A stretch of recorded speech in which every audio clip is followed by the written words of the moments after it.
എല്ലാവർക്കും നമസ്കാരം. ഈ റിയൽ ലൈഫ് സ്റ്റോറിയിൽ ഇന്ന് ഞാൻ വേടനും വേട്ടക്കാരും എന്ന വിഷയത്തെ ആസ്പദമാക്കിയാണ് സംസാരിക്കുന്നത്. എന്ത് അനീതിയാണല്ലേ നമ്മുടെ രാജ്യത്ത്, നമ്മുടെ സംസ്ഥാനത്ത് പല നിയമങ്ങളുടെയും പേരിൽ നടന്നുകൊണ്ടിരിക്കുന്നത്. എല്ലാവർക്കും ഒരേ നീതി ലഭിക്കേണ്ടിടത്ത് ജാതിയുടെയും മതത്തിൻ്റെയും രാഷ്ട്രീയത്തിൻ്റെയും പേരിൽ വ്യത്യസ്തമായിട്ടുള്ള നീതികളാണ്, നിയമങ്ങളാണ് നമ്മുടെ സംസ്ഥാനത്ത് പ്രത്യേകിച്ചും ഇന്ന് നടന്നുകൊണ്ടിരിക്കുന്നത്. വേടനെ വേട്ടയാടുന്ന രാഷ്ട്രീയക്കാരോ അല്ലെങ്കിൽ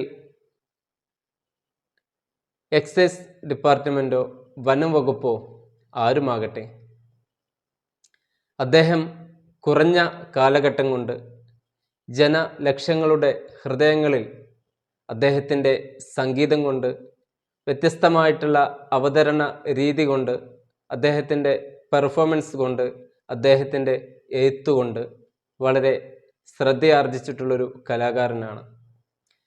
അദ്ദേഹത്തിന് തെറ്റ് പറ്റിയിട്ടുണ്ടാവാം, അത് അദ്ദേഹം തിരുത്താനും തയ്യാറായിട്ടുണ്ട്.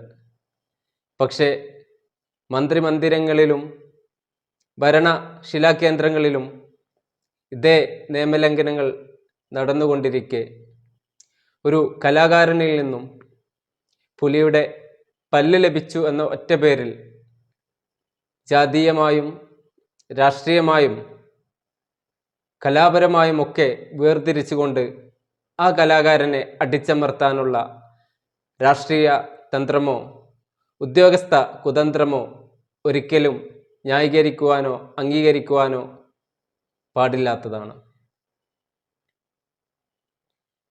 വയനാട് ജില്ല കളക്ട്രേറ്റിൽ ആനക്കൊമ്പിന് മുമ്പിലാണ് വർഷങ്ങളായിട്ട് ജില്ലയിലെ കലക്ടർമാർ ഇരിപ്പിടം ഉറപ്പിച്ചിട്ടുള്ളത്. നമ്മളെല്ലാം കണ്ടവരാണ്. അത് ഏത് നിയമത്തിൻ്റെ അടിസ്ഥാനത്തിലാണ്? ഒന്ന് അറിയുന്ന ആളുകൾ ഒന്ന് പറഞ്ഞു തന്നാൽ വളരെ ഉപകാരപ്രദമായിരുന്നു. അതുപോലെ തന്നെയാണ് മന്ത്രിമാരുടെയും നടന്മാരുടെയും ഒക്കെ വീടുകളിലും ശരീരത്തിലും ആഭരണങ്ങളോടൊപ്പം ധരിക്കപ്പെട്ട പല മൃഗങ്ങളുടെയും ശരീരാവശിഷ്ടങ്ങളും ഭാഗങ്ങളുമെല്ലാം നമുക്ക് കാണാം. പലർക്കും പല രീതിയിലുള്ള നിയമമാണ്, നീതിയാണ് ഇവിടെ നടപ്പാക്കപ്പെടുന്നത്. അപ്പോൾ ഈ ഒരവസരത്തിൽ വേടൻ എന്ന ഒരു കലാകാരനെ വേട്ടയാടുന്നവർ ഒന്ന് ഓർത്താൽ നന്നായിരിക്കും. ഇത് ഇന്ത്യയാണ്, ഇത് കേരളമാണ്. പ്രതികരണശേഷിയുള്ള, സംസ്കാരമുള്ള, സാംസ്കാരിക മേഖലകളിൽ പ്രവർത്തിക്കുന്ന മലയാളികൾ പ്രതികരിക്കും, അത് സ്വാഭാവികമാണ്.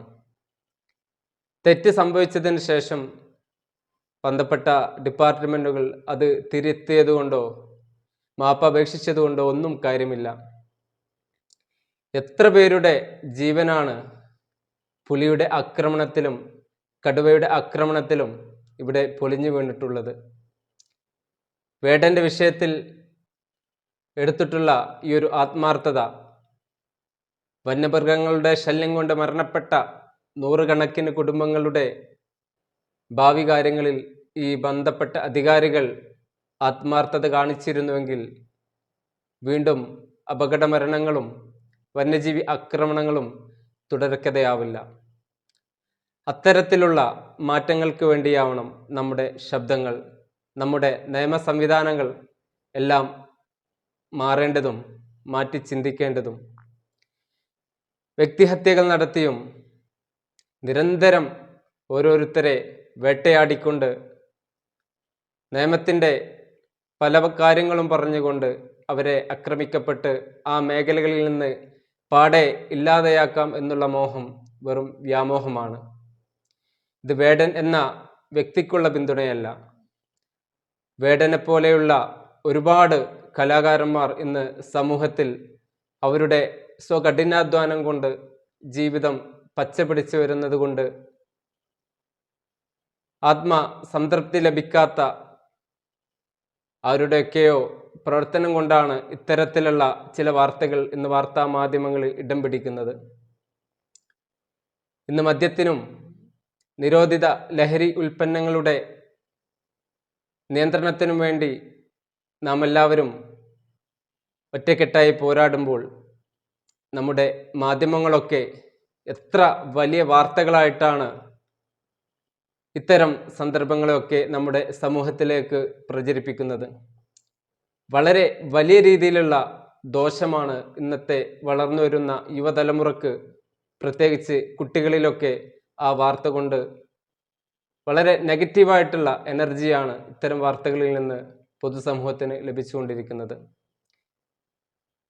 സിന്തറ്റിക് ലഹരികളുടെയും നിരോധിത ലഹരി ഉൽപ്പന്നങ്ങളുടെയും കേസുകളിൽ പിടിക്കപ്പെടുന്ന പ്രതികളായിക്കോട്ടെ, അല്ല എങ്കിൽ അതിനുവേണ്ടി കൂട്ടുനിന്നവരായിക്കോട്ടെ, ക്യാമറ കണ്ണുകൾ കൊണ്ട് മണിക്കൂറുകളോളം അവർക്ക് വേണ്ടി അവരോടൊപ്പം സമൂഹത്തിന് തെറ്റായിട്ടുള്ള സന്ദേശങ്ങൾ കൈമാറുന്നതിന് വേണ്ടിയിട്ട് എന്തിനാണ് നമ്മുടെ മാധ്യമങ്ങൾ അവർക്ക് വേണ്ടി വെറുതെ സമയം കളയുന്നത്?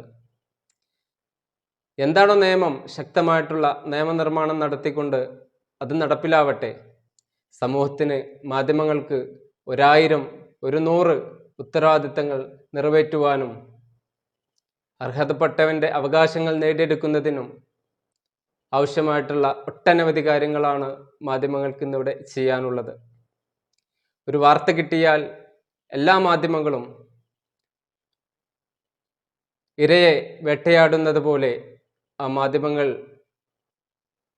അവരുടെ പിന്നാമ്പുറങ്ങളിലേക്ക് ഇറങ്ങിച്ചെന്നുകൊണ്ട് അവരുടെ സ്വൈരജീവിതത്തെയും സ്വസ്ഥമായിട്ടുള്ള കുടുംബ സാഹചര്യത്തിലുമൊക്കെ ഇടപെട്ടുകൊണ്ട് പല കുടുംബങ്ങളെയും താറുമാറാക്കുന്ന രീതിയിലുള്ള പ്രവർത്തനങ്ങളാണ് ഇന്ന് പല മാധ്യമ പ്രവർത്തകരുടെയും ഭാഗത്തു നിന്ന് ഉണ്ടാവുന്നത്. അതിലൊക്കെ വ്യക്തിപരമായിട്ട് എൻ്റെ ശക്തമായിട്ടുള്ള പ്രതിഷേധം ഞാനിവിടെ രേഖപ്പെടുത്തുകയാണ്. അപ്പോൾ വേടൻ എന്ന കലാകാരനുണ്ടായിട്ടുള്ള ഈ ഒരു അനുഭവം ഇനി ഒരാൾക്കും ഉണ്ടായിക്കൂടാ. അത് ആവർത്തിക്കപ്പെടാനും പാടില്ല. സമൂഹത്തിൽ തെറ്റിദ്ധരിക്കപ്പെടുന്ന ഒരു യുവതലമുറയെ വാർത്തെടുക്കാൻ മാധ്യമങ്ങൾ കൂട്ടുനിന്നുകൂടാ. അപ്പോൾ വേടൻ എന്ന ആ കലാകാരന് എൻ്റെയും എൻ്റെ ചാനലിൻ്റെയും എല്ലാവിധ പിന്തുണയും അർപ്പിക്കുകയാണ്. തനിക്ക് തെറ്റുപറ്റിയെന്ന് വേടൻ എന്ന കലാകാരൻ സമ്മതിച്ചു. പറ്റിയ തെറ്റുകളെല്ലാം തിരുത്തി നല്ലൊരു കലാകാരനായി സമൂഹത്തിലേക്ക് തിരിച്ചു വരാൻ വേടൻ എന്ന കലാകാരന് സാധിക്കട്ടെ. വേടനെ വേട്ടയാടുന്ന രാഷ്ട്രീയമോ മതപരമോ എന്തിൻ്റെ പേരിലായാലും അവർ നശിക്കട്ടെ എന്ന് മാത്രം പറഞ്ഞുകൊണ്ട് മൈ റിയൽ ലൈഫ് സ്റ്റോറിയിൽ ഇന്നത്തെ എൻ്റെ ഒരു പ്രതിഷേധം രേഖപ്പെടുത്തിക്കൊണ്ട് ഞാൻ നിർത്തുന്നു. മറ്റൊരു വീഡിയോയിൽ വീണ്ടും കാണാം. എല്ലാവർക്കും നന്ദി, നമസ്കാരം.